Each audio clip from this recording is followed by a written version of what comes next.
என் அன்பு உள்ளவங்களுக்கும் என் அன்பு செல்லவங்களுக்கும் அம்மாவோட லைஃப் ஸ்டோரி இன்றைக்கி அம்மா சொல்ல போகிறேன். 8வது நாள்னு நினைக்கிறேன், மறந்துடுவேன் அப்போ நான்.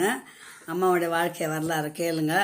என்னென்ன நான் நடந்ததை மட்டும்தான் சில பிள்ளைங்களா அவங்ககிட்ட பகிர்ந்துக்கிறேன். எதுவுமே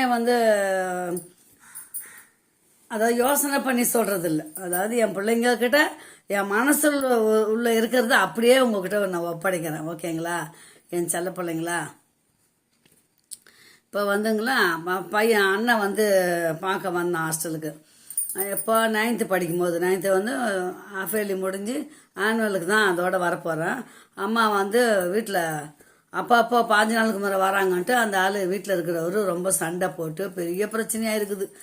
அந்த பொண்ணை பார்க்க வர இந்த சித்தி கொடுமைன்னு சொல்லுவாங்க பார்த்தீங்களா, அந்த மாதிரி எனக்கு சித்த அப்பா கொடுப்பேன், வேற ஒன்றும் இல்லை.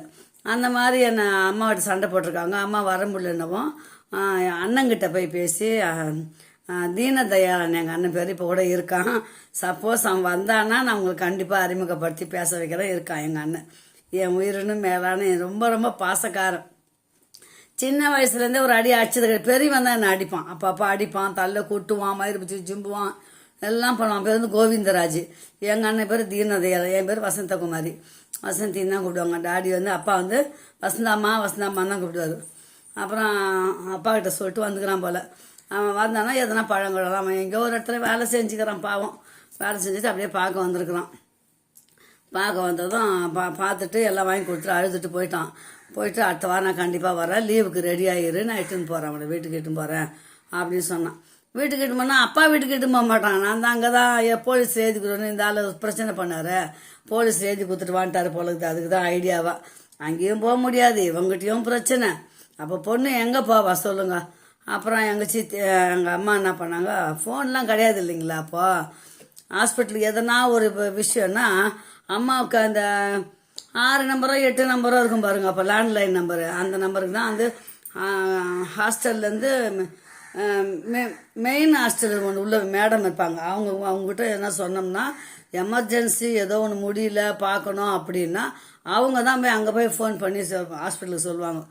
அப்புறம் அம்மா என்ன பண்ணாங்க, இல்லைங்க வர முடியல, நான் எங்கள் பையனை அனுப்புகிறேன்னு சொல்லிட்டு பையனை அனுப்பிச்சி விட்டாங்க.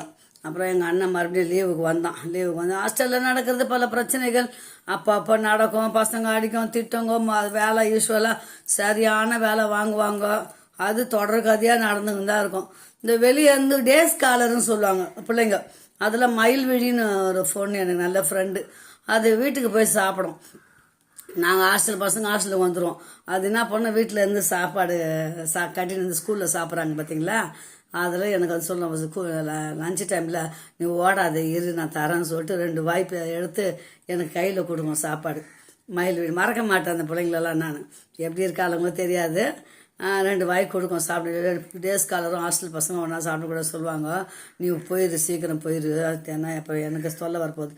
என்னன்னா வெளி சாப்பாடு கொடுத்தா ஹாஸ்டல் பசங்களுக்கு எதனா ஆயிரப்போகுது, அதனால அது ஒரு பயம் தானேம்மா. அதாவது நோவு வந்துட போகுது, எண்ணெய் இவங்க எண்ணெய் இல்லாத ரொம்ப தாளிப்பு இல்லாத சாயங்காலமான ராகி கஞ்சி மாதிரி தண்ணியாக ஒரு டம்ளர் ஒரு குழி கரண்டி மாதிரி இருக்கும். அந்த குழி கரண்டி லைனாக நின்னோம்னா ஒரு கரண்டி ஊற்றுவாங்க, ஒரு சுண்டல் ஒரு இதில் கொடுப்பாங்க. ஏதோ நம்ம எடுத்துன்னு போனால் பேப்பர் எடுத்து போது பேப்பரில் எப்படி வாங்கிக்கணும் உட்காந்து சாப்பிட்டுட்டு தட்டை வச்சுட்டு வந்துடுவோம். அவ்வளோதான். டைமுக்கு படிக்கணும், பெருக்கணும். டிவி கூட பல பிள்ளைங்களா காசு கொடுத்து தான் டிவி பார்க்கணும். ஹாஸ்டலில் பெரிய ஹாலு, அந்த ஹாலில் படம் ஞாயிற்றுக்கிழமைனா தமிழ் படம் போடுவாங்கள்ல, மற்ற நாளெல்லாம் காட்ட மாட்டாங்க. ஞாயிற்றுக்கிழமை மட்டும் 4 நாள் எடுத்துக்கோ பிஸ்கட்டு அந்த வாடனு அது நின்றுன்னு எல்லாத்தையும் காசு வாங்கும். திருட்டுத்தனமாக கூட படம்லாம் பார்க்க உள்ள போட்டு பெரிய ஹால், அதில் மீட்டிங் வைப்பாங்க. அந்த ஹாலில் டீச்சர்ஸ் மீட்டிங்லாம் வைப்பாங்க.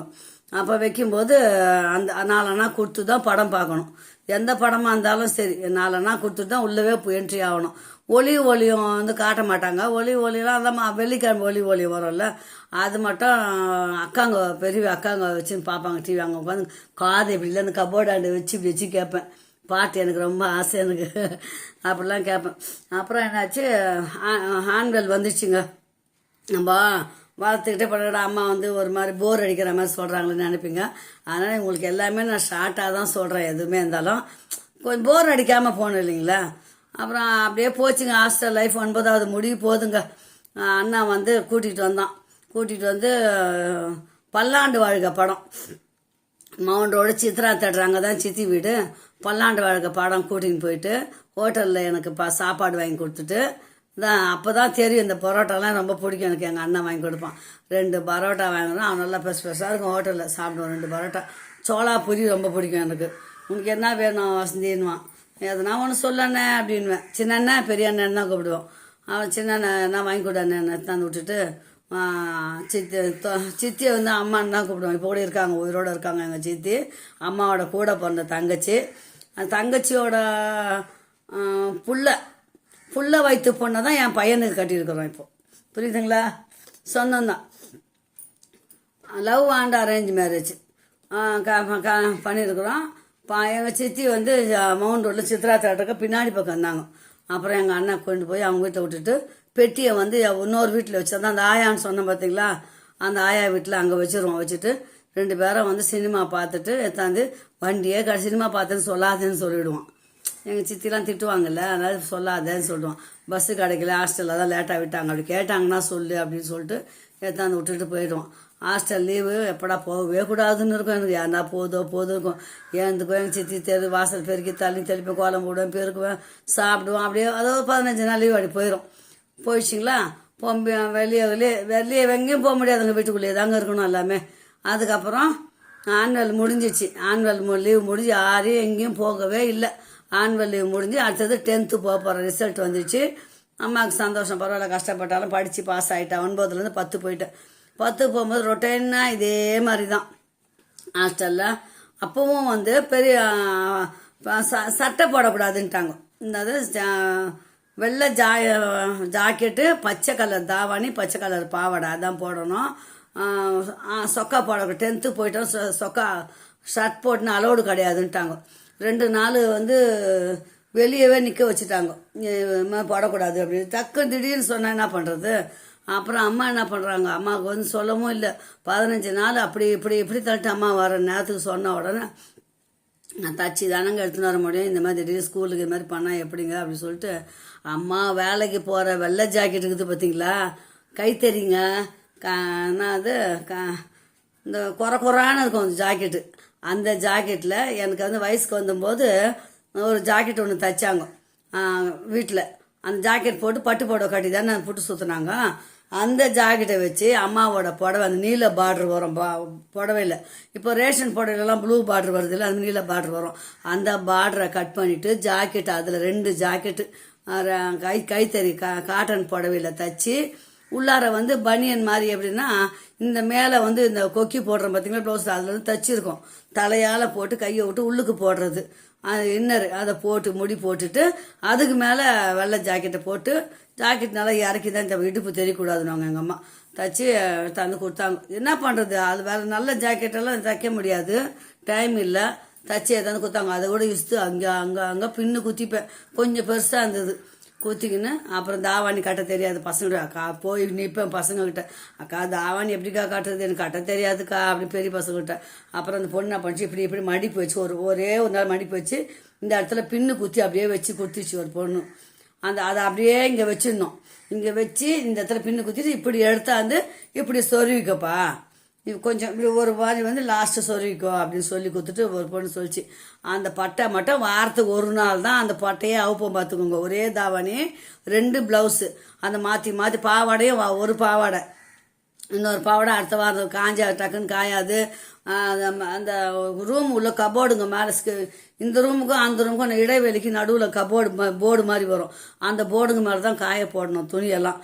அப்புறம் வாரத்துக்கு ஒரு ஞாயிற்றுக்கிழமை அன்றைக்கி தான் அந்த யூனிஃபார்ம் துவைக்க முடியும். அந்த ஜாக்கெட்டை போட்டு ஸ்கூலுக்கு போனேன். அப்பா 2 பின்னல் அந்த பொண்ணு லட்சுமி பொண்ணு போட்டு விட்டா. அதுலேருந்து கொஞ்சம் எனக்கு இப்போ கூட 2 பின்னல் தானாக வாரிக்க தெரியாது. ஏன்னா எல்லாருக்கும் அழகாக வாருவேன், எனக்கு வாரிக்க தெரியாது அப்போ கூட. அப்போ அந்த பொண்ணு டெய்லி போய் நின்றுப்பேன் காலையில், தலை வாரி விட்டுருப்பா சீக்கிரம்ப்பா அப்படின்னு. குளிச்சுட்டு வந்துடுவாங்க. யார் எழுந்துக்காத முன்னாடி போய் தண்ணி மட்டும் ஊற்றி குளிச்சுட்டு விடாந்துருவேன். ஏன்னா அங்கே இடம் டைம் இருக்காது இல்லைங்களா. ப்ரேயர் ஹாலில் போய் நிற்கணும். ப்ரேயர் ஹாலில் நின்னா அப்படி தூக்கமாக வரும். ஜனகன மனகதி பாடும்போது தூக்கம் தான் வரும் எனக்கு. அப்புறம் இப்போ 10th கிளாஸ் அப்படியே பாதி கிளாஸ் போச்சுங்க. 10th கிளாஸ் பாதி கோட்டேலி ஆஃப் ஏலி அப்படி போயிடுச்சு. ஆனுவல் வரப்போகுது. ஆண்கள் வரத்துக்கு முன்னாடி என்னாச்சு, ராத்திரி டைம் தானே, ராத்திரி டைம் படுத்துக்கிட்டு எல்லாம் தூக்கமே வரல, எனக்கு பசி ஒரு பக்கம் தூக்கமே வரல. முடிச்சுட்டு உட்காந்துக்கிறேன். அந்த மஞ்சளாக லைட் எரியும் மேலே, அந்த கப்பு மாதிரி, அந்த கீழே உட்காந்து படிக்கிறேன். படிச்சுன்னு இருக்கும்போது எக்ஸாமுக்கோசரம் படிச்சுன்னு இருக்கிறேன். இந்த ஏதோ ஒரு தவளைக்கா மாதிரி ஒன்றுங்க எகிரி எகிரி ஓடும். ஆனால் அது வந்து மாறுமா, அது என்னன்னு தெரியாது எனக்கு. நல்ல வேலை அது கடிச்சிருந்தாலும் எனக்கு ஆபத்துன்னு சொல்லியிருப்பாங்க. அது எகிரி தம்மால ஊழ்ந்து போச்சு, அலறி குடிச்சு எழுதி ஓடி வந்துட்டேன். ஆனால் தனியாக உட்கார மாட்டேன், பிள்ளைங்க கூட உட்காந்து தான் படிப்பேன். அவங்க ஸ்டடி ஹாலில் உட்காந்து ஒல்லாத்தி படிக்க விட்ருவாங்க. 10 மணி ஆனால் எக்ஸாம் டைமில் படிச்சுட்டு தான் போய் படிக்கணுன்ட்டுவாங்க. அப்படியெல்லாம் கஷ்டப்பட்டு தாங்க படித்தேன். ராவும் பக்கம்லாம் கண்ணு முடிச்சு தாங்க படித்தேன். ஒரு பிரச்சனையால் தான் என் வாழ்க்கையே ஸ்பாயில் ஆகி போச்சு. அந்த பிரச்சனை தான் உங்கள்கிட்ட சொல்லிட்டா ஒரு மனசு ஆறுதலாக இருக்கும். அப்புறம் 10ஆம் கிளாஸு அதான் படிச்சுட்டு இருக்கும்போது என்னாச்சு, இப்போ அந்த பெரிய தவளைக்க மாதிரி இது மேலே ஊந்து எழுதி ஓடிச்சு பாருங்க. அதே பயம் வேறு எனக்கு, அலறிட்டு எகிரி அலறின பாருங்க. ராத்திரிலாம் தூக்கமே வரல எனக்கு.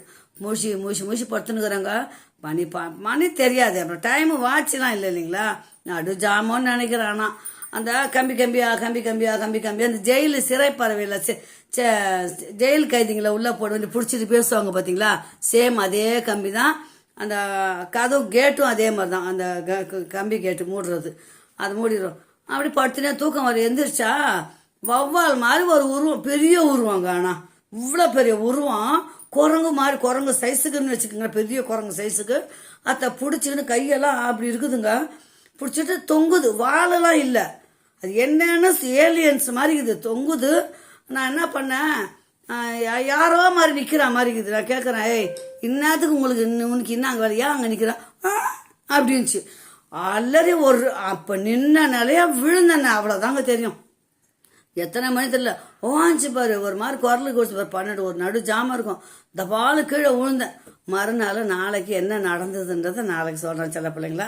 ஓகே, அம்மாவோட சேனலை பாருங்கள், சப்ஸ்கிரைப் பண்ணுங்கள், லைக் பண்ணுங்கள், ஷேர் பண்ணுங்கள், கமெண்ட் பண்ணுங்கள். சில பிள்ளைங்களா அம்மாவோட லைஃப் ஸ்டோரி சொல்கிறேன், என்னென்னு கேட்டுக்கின்னு அம்மாவுக்கு ஒரு ஹாப்பியாக இருக்கிற மாதிரி சொல்லுங்கள் சிலங்களா. Bye, take care, love you to all, bye.